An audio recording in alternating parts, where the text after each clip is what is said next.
Welcome everyone.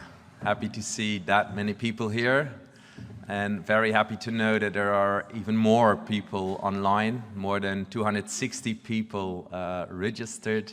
So everyone online, very welcome. If you do have questions for the people online, there is a text balloon in the right corner.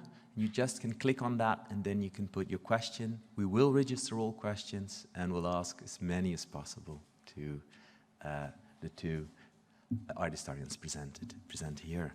The first we're going to hear is Gary Schwartz. I'm really happy to introduce him. He is an art historian, author of books on Jeronimus Bos, Pieter Sanerdam, Rembrandt van Rijn, and more than one or two, and Johannes Vermeer. Schwartz was for many years a publisher of books and journals on art, and in 1998 he founded CODART, a network organization of museum curators of Dutch and Flemish art still flourishing. He has curated guest exhibitions for museums in the Netherlands and abroad. Schwartz was the recipient of the last Prince Bernhard Culture Front Prize for the Humanities before the prize was discontinued. Gary has explicitly asked me to tell you about the coming installment of his online blog, the Schwartz List. That is a pioneering quarter century ago already, in 1996. And there will be the number 400 installment. Do subscribe, it's free of charge, and it's very, very interesting. So go to the Schwartz List. Gary, thank you so much for being here. The floor is yours. There's some water.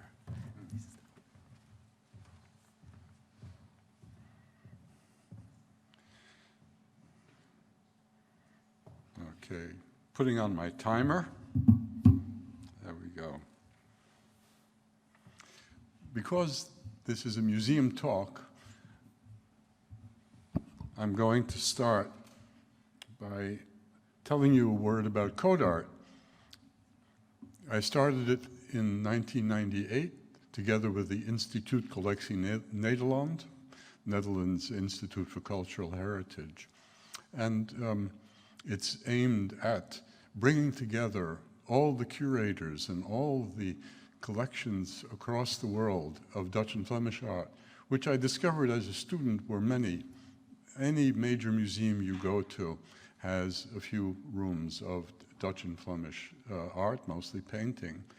And this became a central point from the Netherlands to give those people a platform and a way to inform their own audiences and audiences across the world of their activities.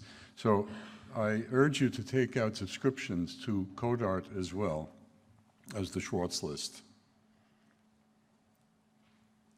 You get notification 10 days before opening and closing dates of events in this field. Now, the museum that launched the program, the project of Rembrandt's Orient, is housed in a reconstructed 18th century town palace in the Alte Markt in Potsdam.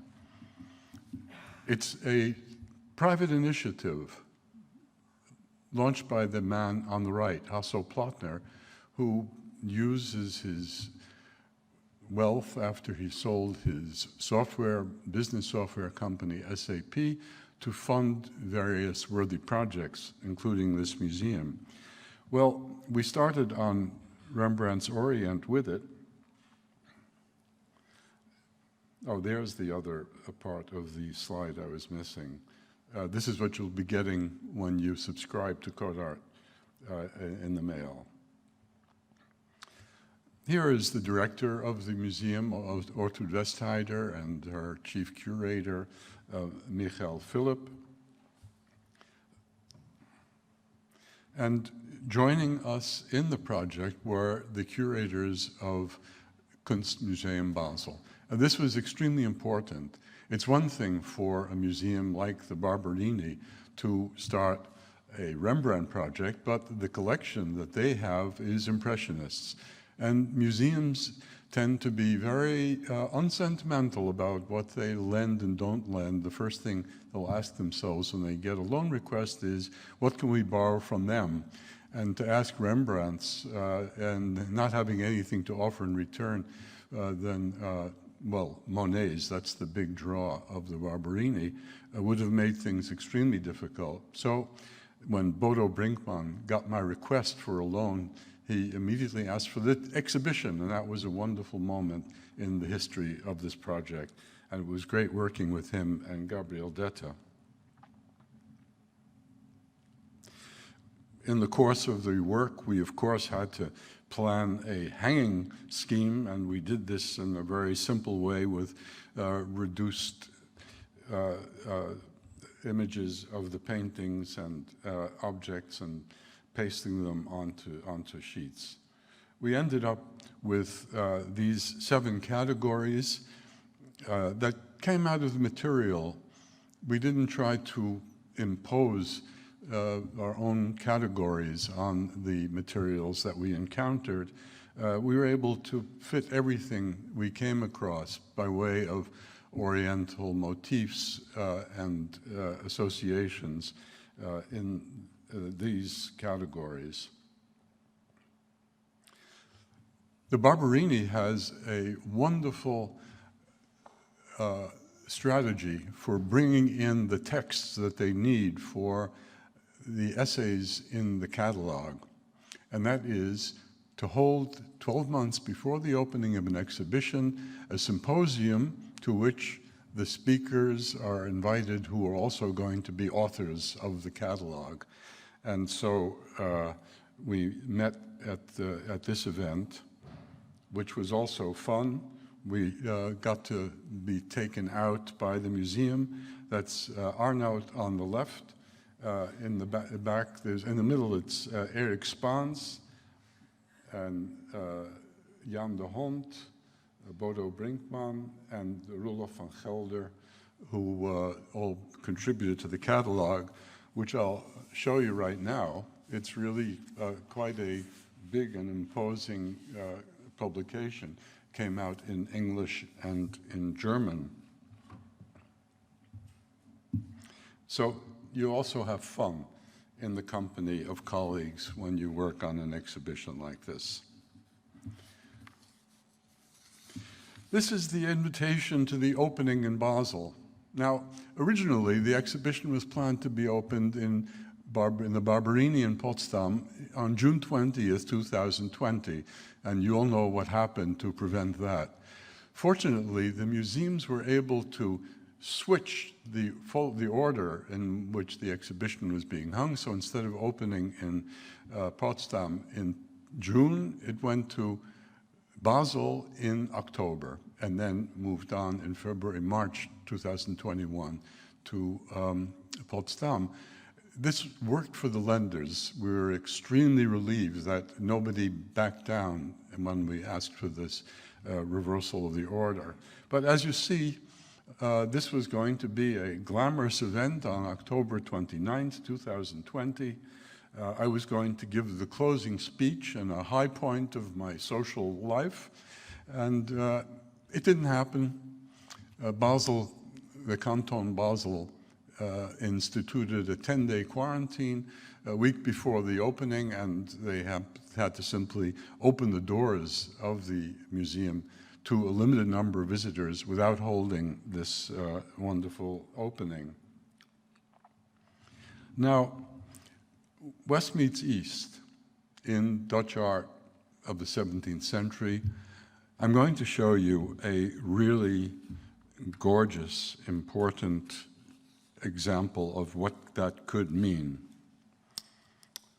I don't have a light here for my paper.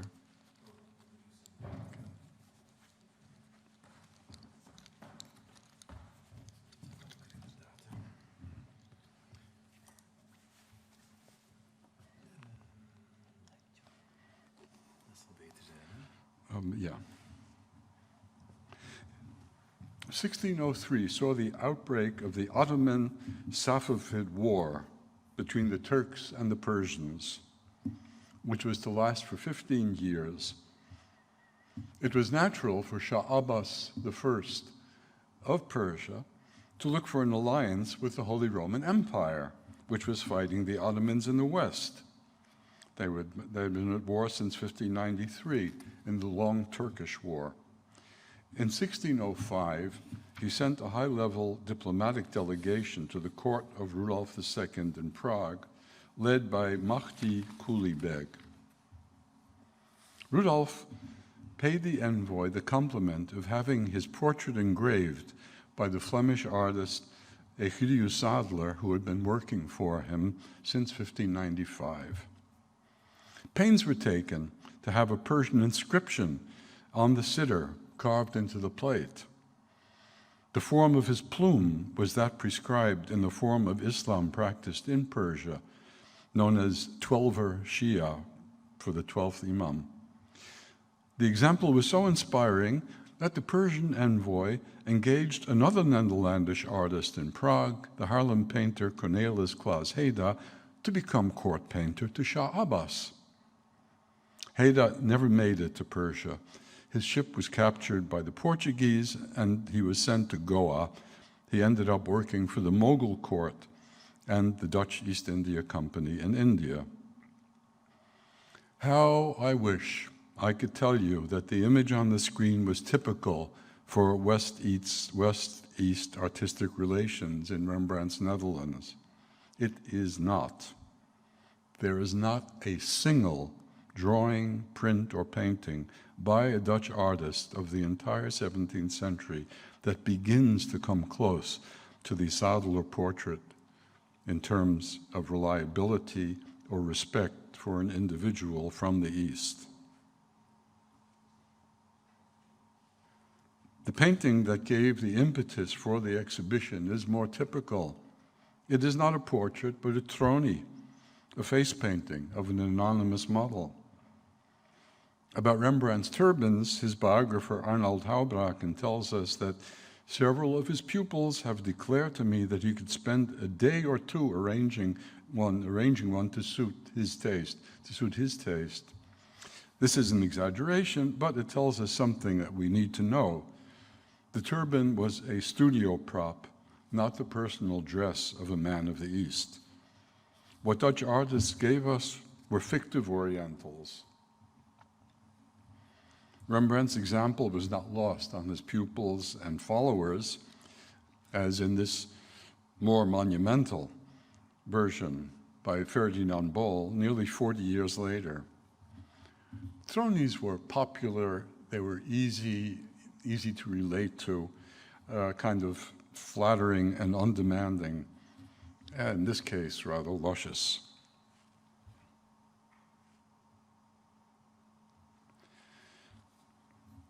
What we see is superior picture making more than reporting or documenting, even depicting something that's come to you from foreign parts.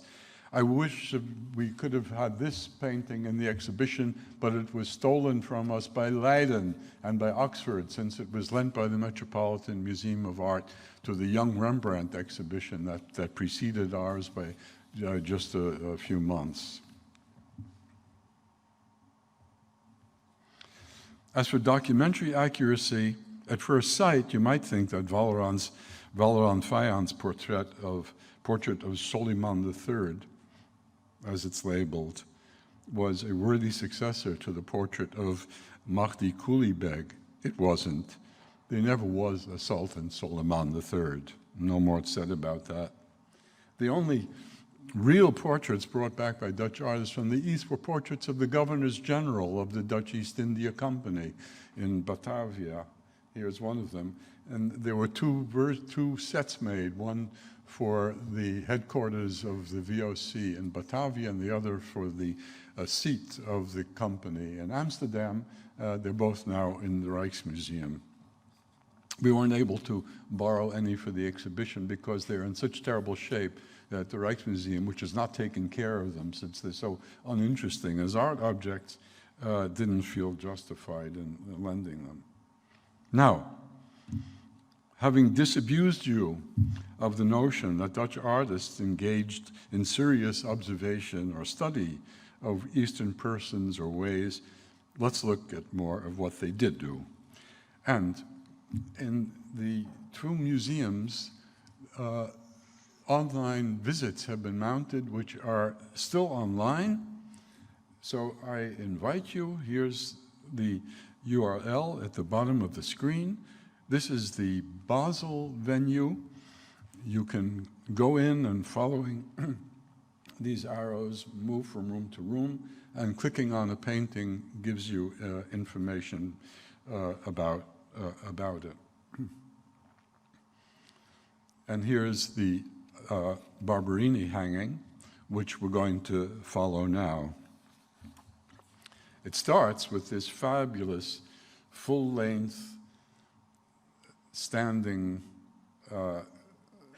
portrait of a man I'll tell you about in a second. But you can see that the medium itself is carrying a message. Portraits of this kind, full-length, life-size standing portraits, were invented 100 years earlier than this by Titian Antonius More for the emperor. It started moving down the social scale after that and became available for mere kings and counts, and with Van Dyck, the aristocracy of Genoa and of England. But starting in the 1630s, it was taken over in the Netherlands for mere commoners. Think of Martin and Oppian, it's paintings of that kind. And here was a man with a wonderful name, Asweer Jacob Schimmelpenninck van der Ooyen, who was nothing more than a minor administrator in Zutphen. But his family was befriended with Cornelis Tromp, and at the age of 27, Asweerus sailed with him on the first stage of a pilgrimage journey to the Holy Land. He kept a detailed journal, revealing him to be traveling in a Christian Levant. Old and New Testament locations, Crusader churches and fortresses, contemporary Christian life. He was reliving the Incarnation and the Passion. Here are some of his entries. 28th May, 1658, we took the sad walk, by which he means the Via Dolorosa, and saw the Church of the Knights of Malta. The house where St. Peter was imprisoned is still a prison. Actualization of a mythic past is what he was doing. Every location was branded with categories he brought with him from the Christian Netherlands. A long mile from here, the Paters pointed out to us a large square ruin, which was the house of the righteous Simeon. This kind of naive acceptance of fake news was really a great joy for Asweerus. He calls all the locals Turks. He makes only a few passing references to mosques.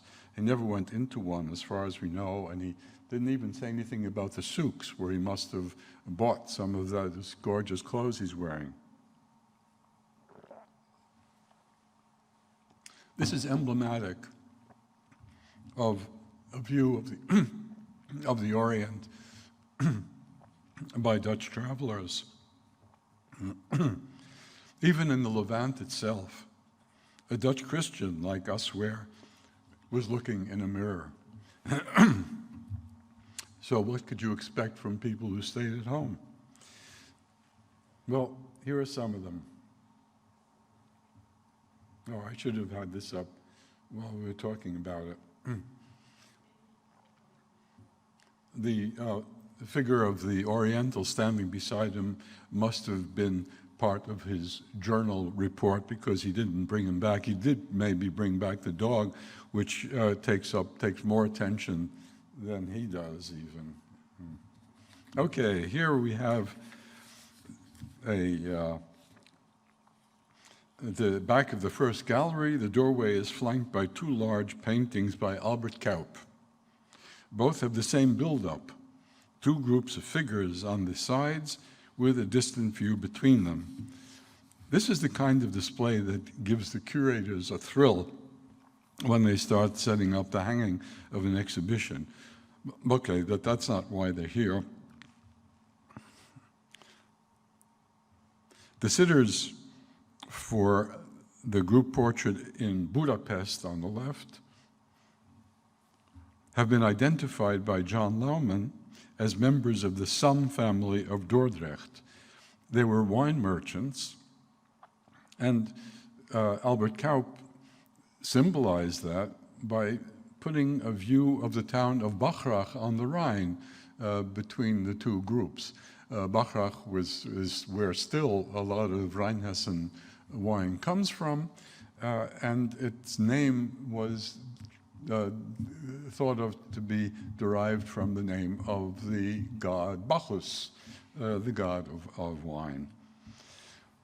The trees behind Jan Jacobsen Sam, the father of the family, and his wife Katharina Wolfratz, shows them to be the progenitors of the family tree. Our curiosity to know who they were and what they're at is only increased by the Oriental touches. The turbans of the man on the upper left, the boy in the foreground, and the young man on the right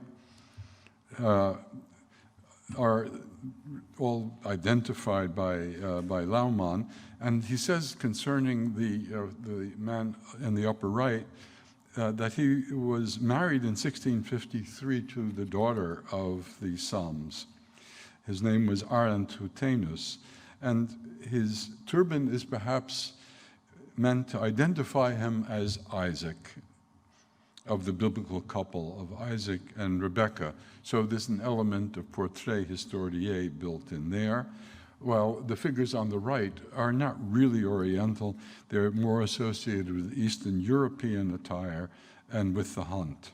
So we have a hodgepodge of signs, symbols, associations, which are not necessarily intended to be understood by anyone outside the family. It was a commission for the family.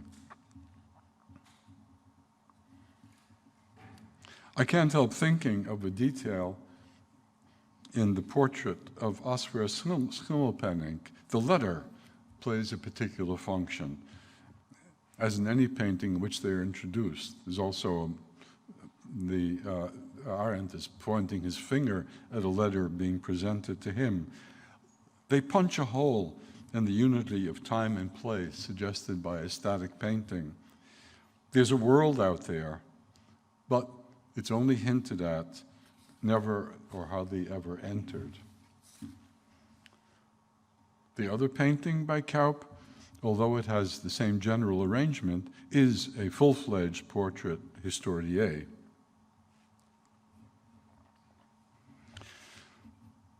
This is from Kunstmuseum Basel. They were able to bring it into the exhibition. I didn't know about it when I was making my wish list of what I wanted, but it was marvelous to be able to place it next to that painting from Budapest. Thanks to an entry in an inventory of the main sitter himself, we know exactly what it represents. An extraordinarily large painting with portraits of the deceased, his wife, children, and other members of the family, portrayed as the story of David and Abigail. The action of the figures actually does not correspond to the Bible text, in which Abigail throws herself on the ground in front of David, saying, "The Lord your God will certainly make a lasting dynasty for my Lord, because you fight the Lord's battles, and no wrongdoing will be found in you as long as you live." So the sentiment expressed, and not the exact poses of the figures, would seem to be the reason for the choice of this subject as the characters in a family group portrait. This is not my favorite group portrait, Historier, in the exhibition. My favorite is on the adjoining wall. There it is.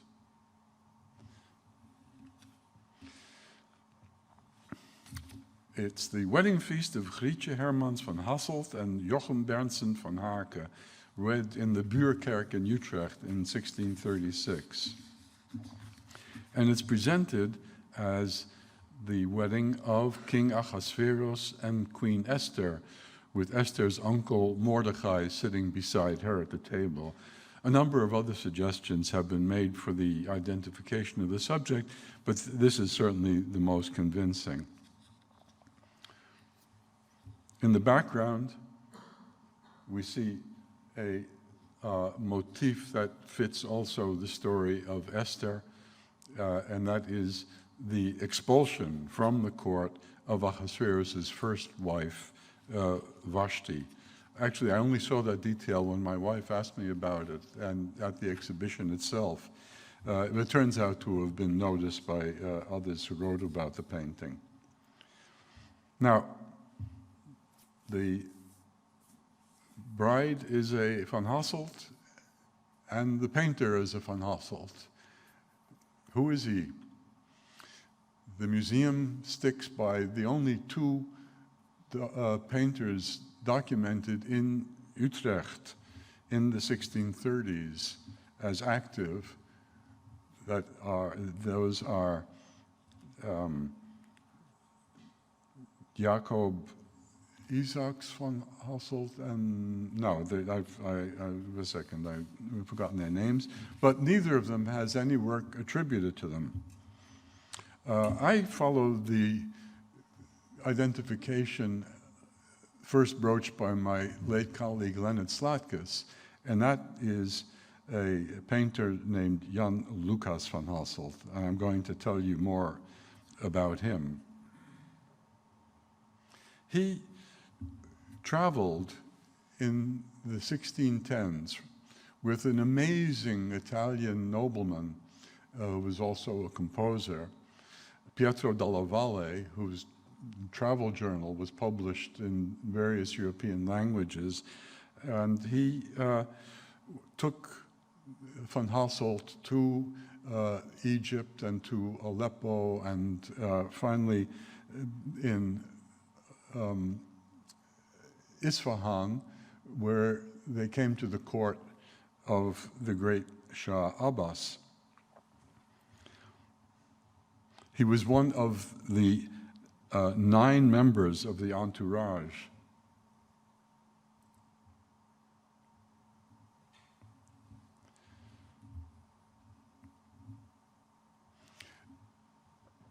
Pietro della Valle said that he went on this journey in order to get over a lost love. And he was full of romantic sentiment as he was making his travels. In Aleppo, someone showed him the portrait of a Syrian Christian woman who lived in Baghdad. He fell in love with the portrait, traveled to Baghdad, and within a month married her. Her name was Sidi Mani Gordeda. The portrait we have of Sidi Mani is a print after a detail of a full-length oil portrait of her that was painted by Jan Lucas van Hasselt.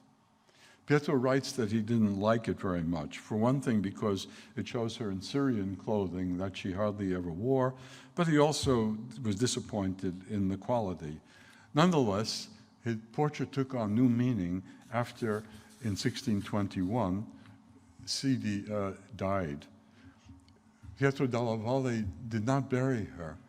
He had her embalmed and took her body with him on the rest of his travels, not getting back to Rome until 1624, when he had her buried in state. And I was able to borrow a copy of the catalog, thanks to Arnoud's help from the University Library of Leiden.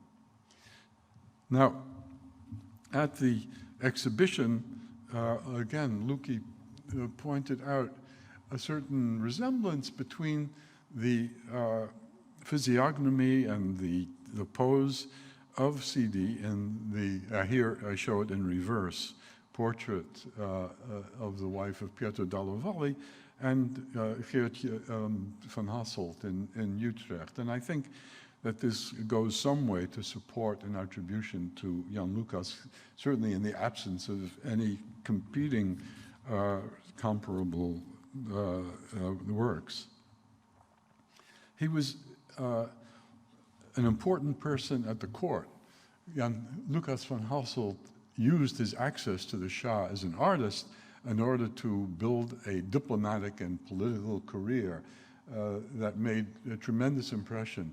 He was able, in a mission to the States General sent by the Shah, to carry out the only bilateral agreement made between the governments of an eastern country and the Dutch state. But there was so much intrigue going on that he lost out in his maneuvering in the court and was stranded in the Netherlands, where he had the opportunity to paint that painting, which I attribute to him. And he was the forerunner of this tremendous event. It's by Jan Baptist Weenix in the Rijksmuseum. It's actually an image of a real event when the Dutch ambassador Johan Cuneus landed on the shores of the Persian Gulf and was received by Persian emissaries to be taken to the court at Isfahan. One of the members of that group was the painter Philips Angel, a Leiden artist who himself became, after Jan Lucas van Leiden, a court painter to the Shah. More than just for its intrinsic interest, Jan van Hasselt's painting is also important for its impact on none other than Rembrandt. Rembrandt's Samson was painted 3 years later, and it was praised by that Philips Angel I mentioned in an address by him to the Leiden St. Luke Association in 1642 as a model of serious history painting based on research and genuine knowledge. My only regret with regard to the hanging of the exhibition is that these two paintings, and only in the Barberini was the Rembrandt to be shown, they were not hung next to each other. Nevertheless, Rembrandt certainly didn't copy it directly, but I don't think there's any doubt that he knew an image of an Eastern wedding as Van Hasselt painted it, and that he made use of the pictorial concept with a similar grouping of the figures, left, right, and middle. This too is not generally accepted by my colleagues. I don't understand why. The bridal couple is seated at a table with white tablecloth in front of a grand hanging of similar form. In Rembrandt's painting, the bridegroom, Samson, is leaning away from the Philistine bride from Timnah, whose name we don't know, in a premonition of things to come. The golden cup on the table in front of Samson's bride is a helical variant on the cup held prominently by Mordechai in the Van Hasselt painting. The speaking hands with which Van Hasselt and Rembrandt show themselves as predecessors of Irma Sluis.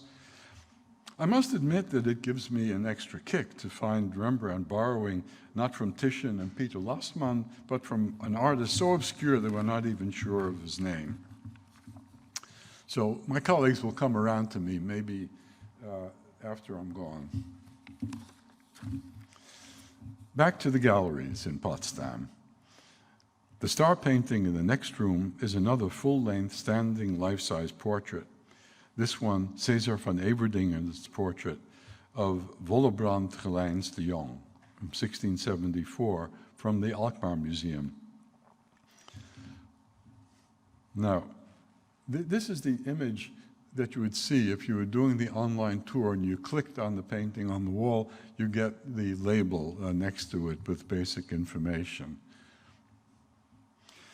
This is a very disarming personality. He was an orphan and raised in Alkmaar, the charity of the municipality and its members.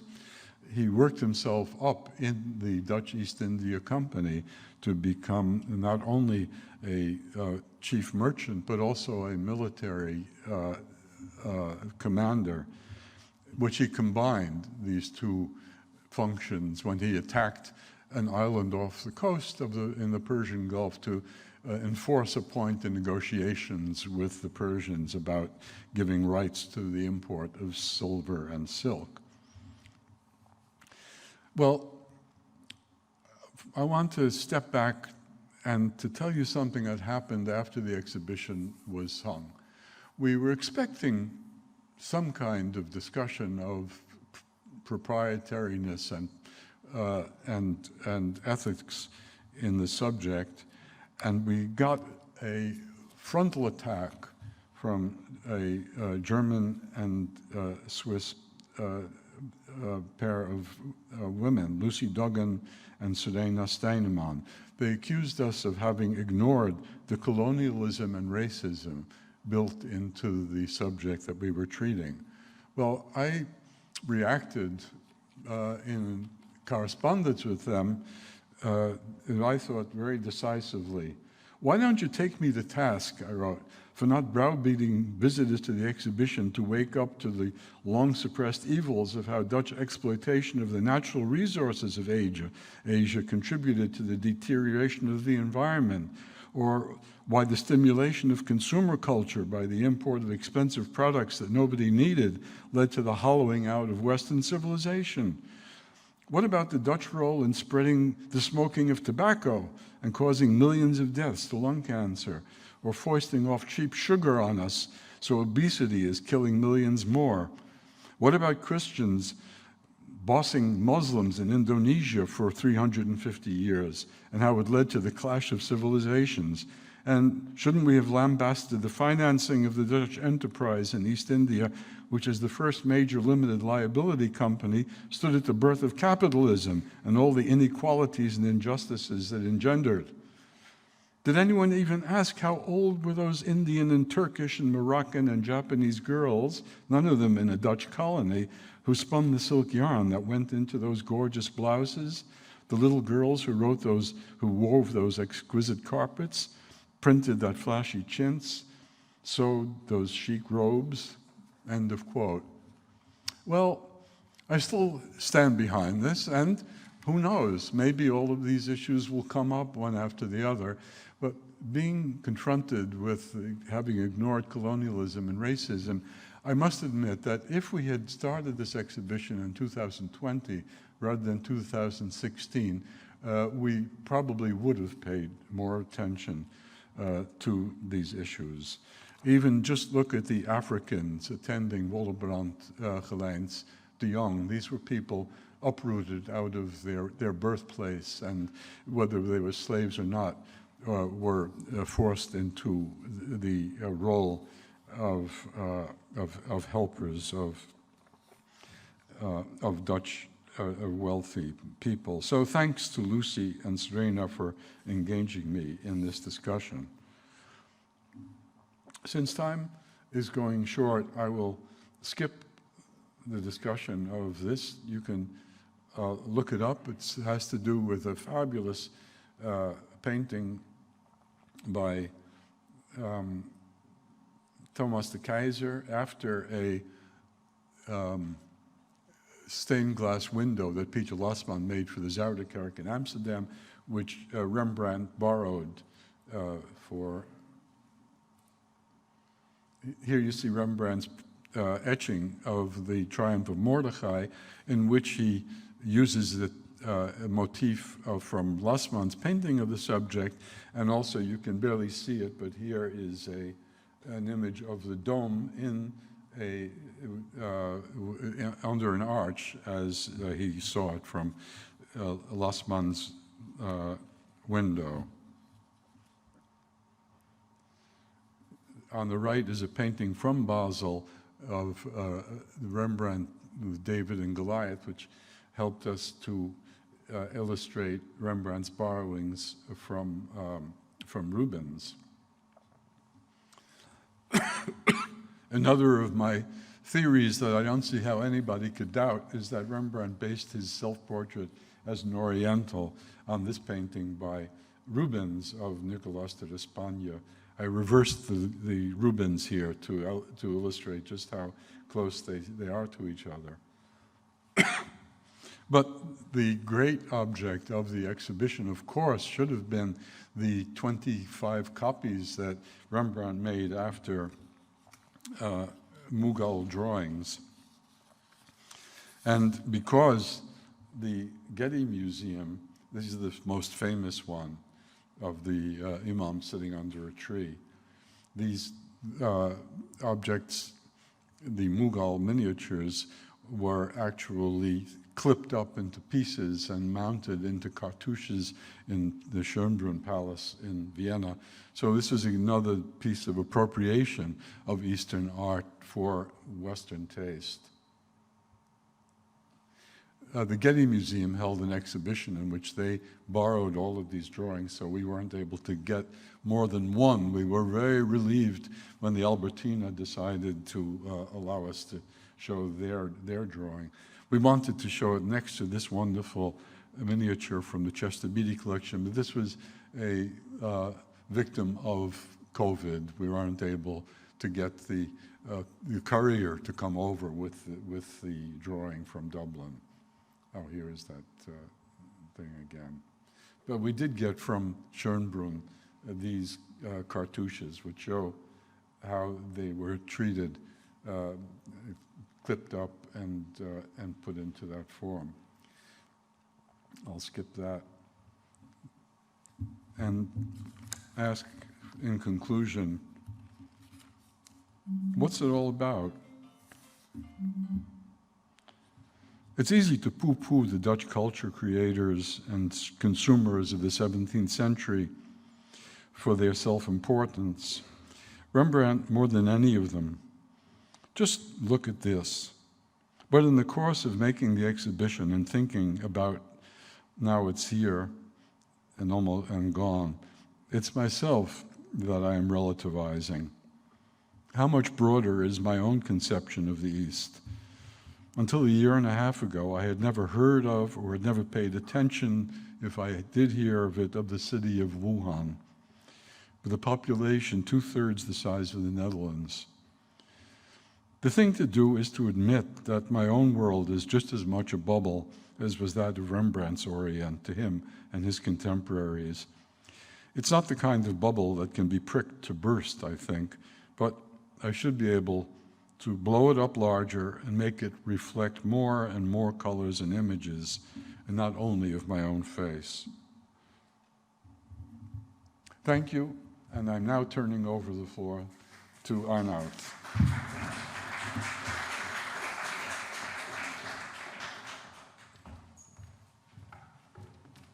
Thank you very much, Gary. I first start the PowerPoint and then I introduce Arnoud to you.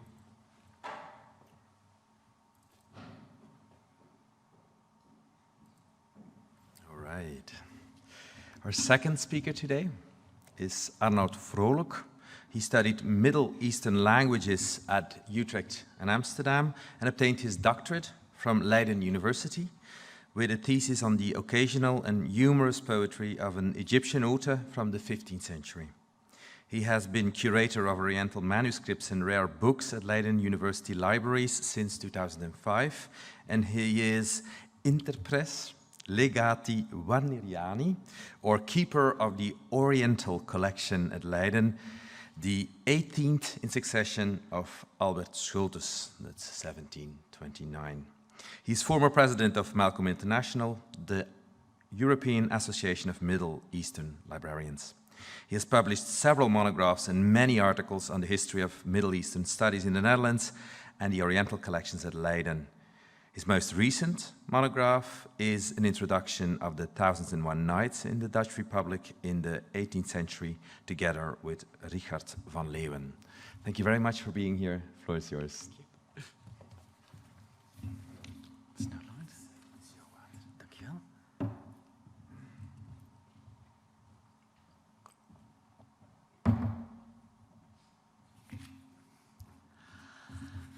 Okay, I'd like to thank Professor Stijn Bussels for inviting me today, and Gary Schwartz, the internationally celebrated Rembrandt expert, for allowing me to join the Rembrandt's Orient project at Museum Barberini in Potsdam and Kunstmuseum Basel, and today also here in Leiden.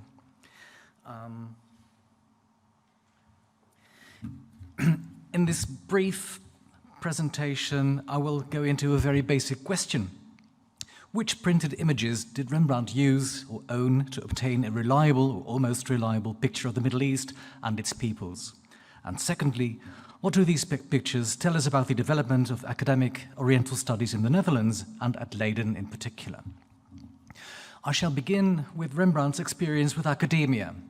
At the age of 13 or 14, Rembrandt matriculated at the University of Leiden in 1620 as a student in the Faculty of Letters. Rembrandt, son of Herman from Leiden, student of letters, 14 years of age, living with his parents. Until quite recently, his academic career used to be dismissed as brief and superficial, but colleagues of mine at the University Library at Leiden have recently discovered that he re-matriculated at the university in 1622 at the age of 15. But it still remains anybody's guess whose classes he followed and what he actually learned. He must have known that there was a professor of Arabic and other Oriental languages, a certain Thomas Erpenius or Thomas van Erpe, but there is no evidence at all that Rembrandt followed his lessons. Neither is it very likely that he knew about a tiny collection of 50 Middle Eastern manuscripts in the University Library, kept in this book cabinet here on the right. And even if he had known about them, he could not have seen them because students were not allowed in the library. Good idea. And neither is it very likely that Rembrandt ever saw a very special and precious Oriental object in the library, on the picture on the right. It is an almost 12-meter wide panorama of the city of Constantinople or Istanbul. It's a work by the Danish artist Melchior Lorch, or Lorix, from Flensburg, who spent the late 1550s in Istanbul in the entourage of an envoy of the Emperor of the Holy Roman Empire, the Fleming Ogier Guillain van Busbeke, or Busbekius, who led the negotiations with Sultan Suleiman the Magnificent, the emperor of the vast Ottoman Empire. In the mid-16th century, the Ottoman Empire was a superpower, which comprised not only present-day Turkey, but also most of the Arab world. In the west, the Ottomans occupied the Balkans, and their dominions stretched as far as Hungary, almost reaching the gates of Vienna, without actually ever getting there. During his lengthy stay, Lorch also made drawings of the Sultan, his courtiers, officials, and soldiers.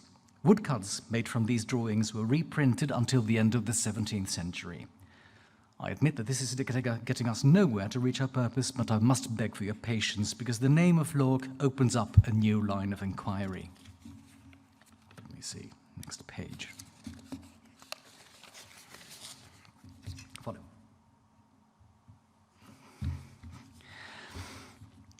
When Rembrandt went bankrupt in 1656, an inventory was drawn up of his possessions. And from this inventory, we know that he owned a considerable collection of books or albums with prints of scenes and peoples from the Ottoman Empire. Most of these images date not from the 17th century, but roughly from the first half of the 16th century. In those days, draftsmen and engravers accompanied the first embassies of France or the Holy Roman Empire to the Grand Seigneur, or Sultan in Constantinople, which led to a spate of publications later in the century. These images are of course important because they were drawn after life and are not based on the artist's imagination. Rembrandt's estate inventory mentions a book, or more likely album, full of Turkish buildings. Melchior Lorch, there he is again. Hendrik van Aalst and others depicting Turkish life. Een boek vol Turkse gebouwen. Melchior Lorch, Hendrik van Aalst en anderen meer, uitbeeldende het Turkse leven. In this context, Turkish is a hold-all term for any given Muslim people from the Ottoman Empire. Hendrik van Aalst is almost certainly identical with the Flemish painter and engraver Pieter Koeke van Aalst, who in 1533 visited Istanbul in the retinue of the imperial ambassador, the Fleming Cornelis de Schepper. Koeke is most famous for his large multi-panel engraving of the journey of the ambassadorial train from Serbia to Istanbul, which includes many Turks in their flamboyant costume, from the lowliest servant to Sultan Suleiman himself, on the right. On the left, a woodcut by Melchior Lorich. Another entry in Rembrandt's inventory is a book or album full of curious miniature drawings, as well as various woodcuts and copper prints of miscellaneous costume. Een boek vol curieuze miniatuurtekeningen, nevens verscheiden hout- en koperen printen van allerhande dracht. Such costume books invariably included Turks in their native dress. One of the great centers of engraving and printing where illustrated costume books on the East were published was the city of Antwerp. It was part of the Holy Roman Empire, and the Emperor Charles V had his court in nearby Brussels. But it was also close to France, another major European power. In 1553, Pieter Koeke van Aalst's large panorama was published in Antwerp by his widow.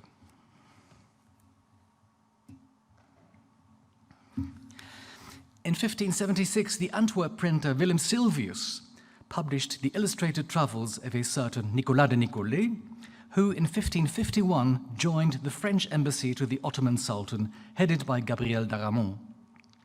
The sketches he made were true to life, but in the case of high-ranking ladies from the Serai or court, he had recourse to prostitutes, whom he had dressed up in costumes obtained from palace eunuchs. His prints were recycled in many other publications of the period. We cannot prove it, but it is very likely that Rembrandt also owned a copy of this highly popular costume book or its reissues. But again, this is all very well and interesting, but what have these prints to do with the origins of Oriental studies in the Dutch Republic?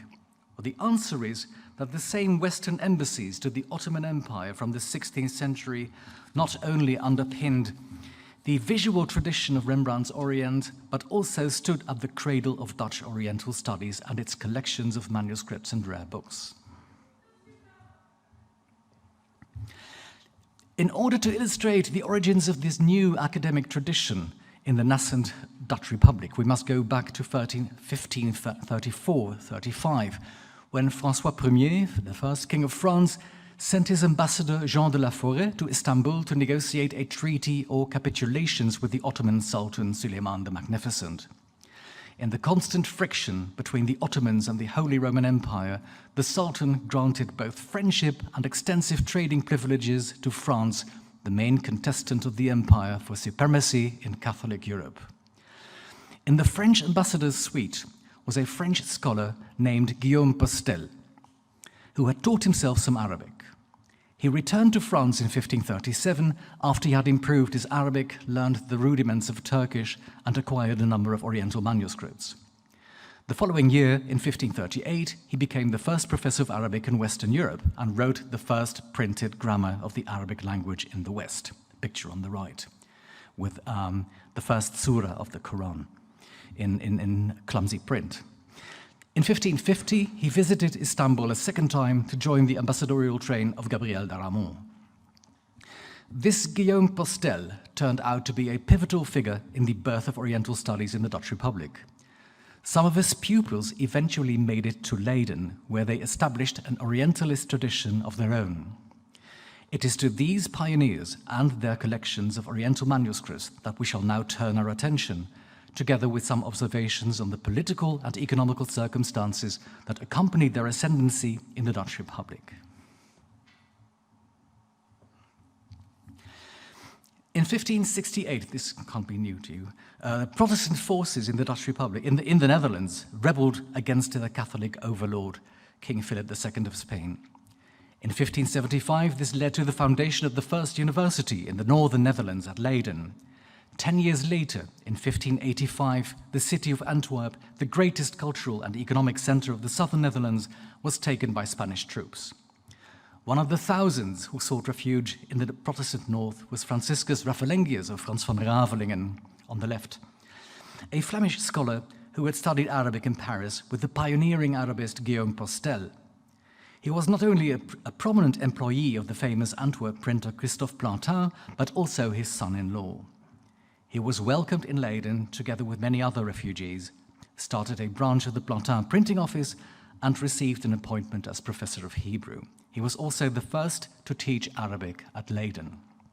He never visited the Orient, but he had a small but select collection of Islamic manuscripts. The first Oriental manuscript collection of any size entered the Leiden University Library in 1609 upon the death of the French Protestant scholar Joseph Justus Scaliger. On the right, finding life in France becoming increasingly difficult for Protestants due to the upheavals of the French wars of religion, he rather unwillingly emigrated to the northern Netherlands and in 1593 made his triumphant entry in Leiden as the ornament of Leiden University. In 1562, when he was a student in Paris, Scaliger had taken his first Arabic lessons from the aforementioned scholar Guillaume Postel, and in the last years of his life, he dedicated himself increasingly to the study of this language.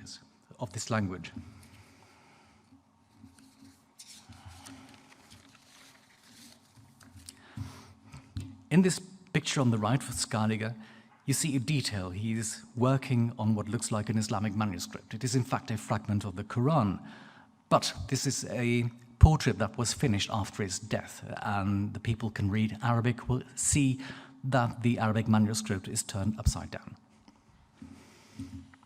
But never mind. In the early 17th century, the young Dutch Republic started to assert itself as an independent power in an international context. In 1599, the first Dutch ship sailed to the Levant to be followed by countless others in the decades to come. In 1612, Sultan Ahmed I of the Ottoman Empire granted capitulations or extensive diplomatic and commercial privileges to the Dutch Republic. A Dutch ambassador, Cornelis Haga, was dispatched to Istanbul, and consulates were established in major centers of commerce such as Smyrna, Izmir, Aleppo, and Cairo. The new treaty with the Ottomans opened up unprecedented business opportunities for the Dutch, and the profits sustained the power and wealth of the Dutch Republic and its merchant elite. Artists like Rembrandt added Oriento or pseudo-Oriental elements to their work to emphasize their patron's sudden rise to fortune.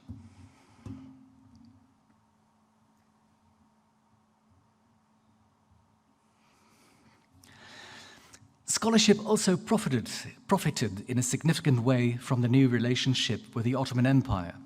Only 1 year after the capitulations, Leiden University founded a chair for Arabic and appointed Thomas Eppenius, the professor who was in function when Rembrandt was a student. Eppenius never traveled to the Orient, but his pupil, Jacobus Golius, here on the left, the second professor of Arabic, did go there, and in doing so, acquired a sizable collection of 200 Middle Eastern manuscripts from Aleppo and Istanbul. Here in the middle, an Arabic manuscript on the astrolabe for astronomical observations. On the right, a picture of a very elaborate automaton, a water clock that actually functioned and walked by itself as a kind of machine.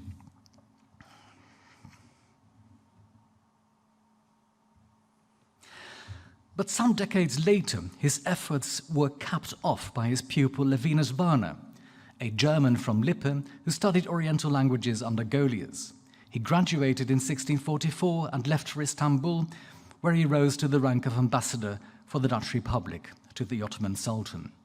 He was a wealthy man with a discerning taste, and in his spare time he collected more than 900 Middle Eastern manuscripts in Arabic, Persian, and Ottoman Turkish.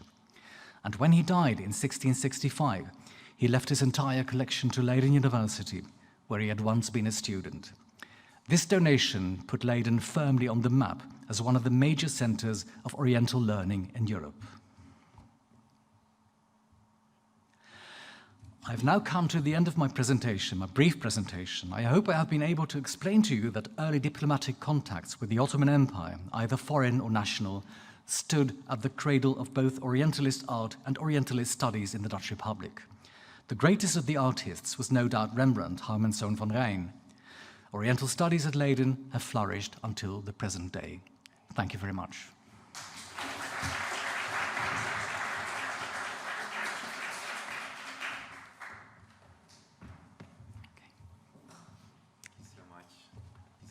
Thanks to both of you for a very nice evening, because on the one hand we did so much art that was or closely or a bit farther related from the Orient, but still representing the Orient.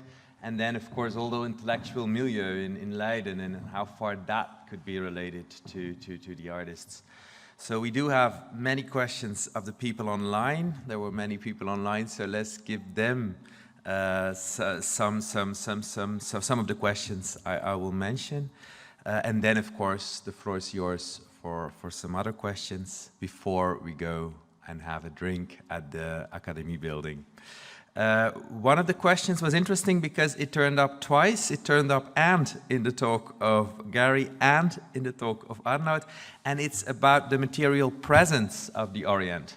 So in how far objects of the Orient, and one of the questions related to the tapestry so clearly there in César van Everdingen, in how far that relates to a real object present.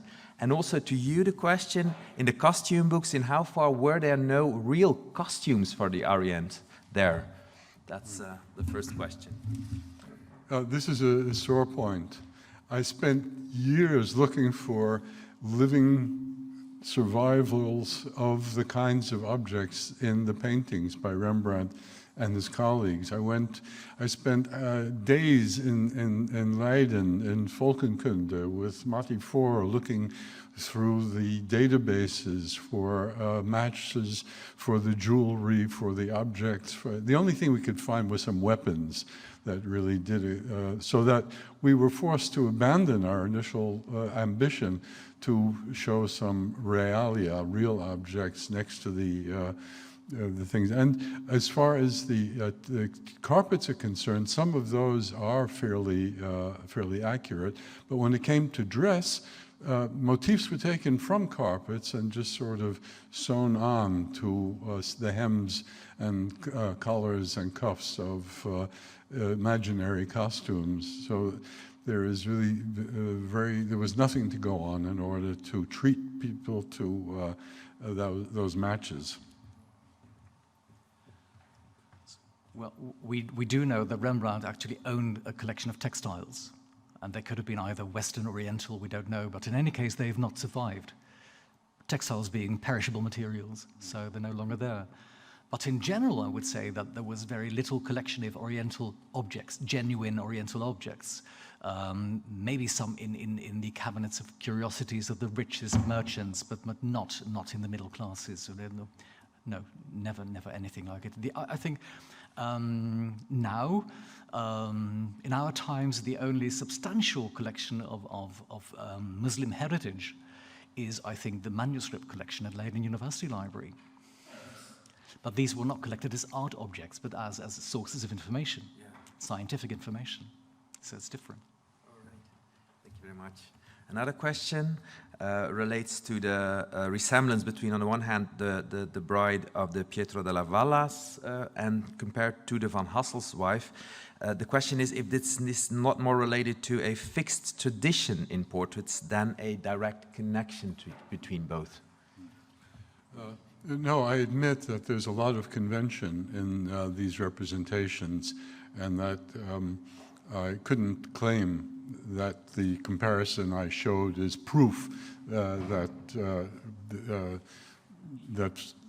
Jan Lucas van Hasselt was the author of the painting of the Utrecht marriage. But I bring it in as the only available comparison, and I think that it should be taken seriously in those measures. There is a lot of simple cliché, stereotype stuff in the portraits and also in the history paintings. So you have to be aware of this and not make too heavy claims for these arguments. And then a last question from the audience online for Arnoud.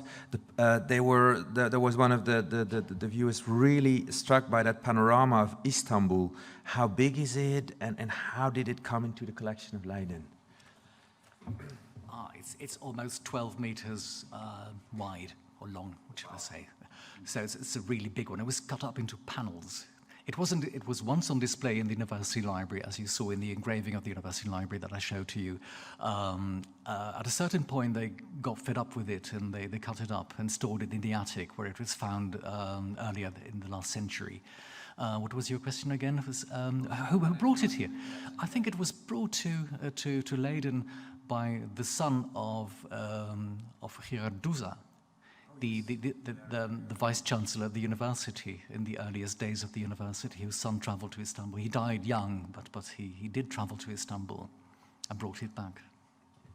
Other questions from the auditorium? Sure not, because I still... Oh, yes, Bram? So thank you very much for both your presentations. I guess I have a question for Barry Schwartz. Yes? And your comment about colonialism, which I was quite intrigued by. Now, unless I'm mistaken, you seem to be slightly dismissive of some of the critique that you received from these feminist groups. And I wonder, why that is exactly, because colonialism obviously seems very central to the exhibition. We're seeing here are white Dutch people dressing up in, Ottomanized fashion, so it's exotified. What could you say about that? What does it signify, other than, obviously there being diplomatic relations with the Ottoman Empire, South Asia even. So I guess my question is, what is the relationship between the exotification that is obviously going on with these paintings and concepts of Ottoman people, Muslim people that existed at the time? I'm briefly going to repeat for the people online. So the question is, what is the relation between, on one hand, colonialism and Orientalism, and in how far it is not part of the exhibition as such? I think that's a brief summary. Well, working from the material as we did, we didn't find any references to colonial relationships. As I said also, most of the imagery was rather stereotyped. The stuff that was real was taken from 16th century prints, like the ones by Melchior Lorch. You see echoes of it there. And perhaps for that reason, we were insensitive to the issues that are really genuinely involved. About material objects and their role in Dutch life, this was an increasingly important part of Dutch society and self-image through the imports of the Dutch East India Company of spices, of herbs, of fabrics, of metals, of collector's objects, of shells and dyes and so forth. So it permeated Dutch society without it being tainted in a way in the reception by what was happening in the gathering of those materials, especially, of course, the spices from the islands in which the Dutch committed genocide in order to assure the... so we, looking at the image that was being created by the artists of the East, which was mostly stereotypical, we didn't include the criteria that really, I suppose, should be let loose on these relations. I think it is useful to realize that in the 16th and 17th centuries, countries like Persia or the Ottoman Empire were extremely powerful, maybe more and even more powerful than the Christian West. I don't think that people in the West regarded them as inferior in any way. I think they looked up to them, admired them, criticized their opulence, but I don't think there was a relation between master and servant or anything like it. Yes, actually, I should add to that that most of the materials didn't come from colonized areas at all.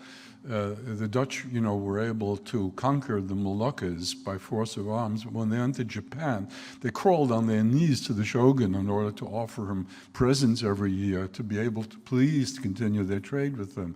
They were petitioners at the court in Isfahan in order to be able to cash in on the silk and silver trade. In North Africa, they were the victims of Barbary raids on shipping, which actually took as many as 1 million Christian sailors and soldiers into slavery before they could be bought back. Rembrandt.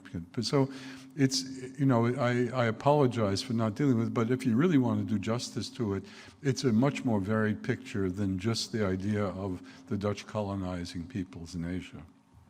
All right. That's a good sentence to end, because now there's drinks.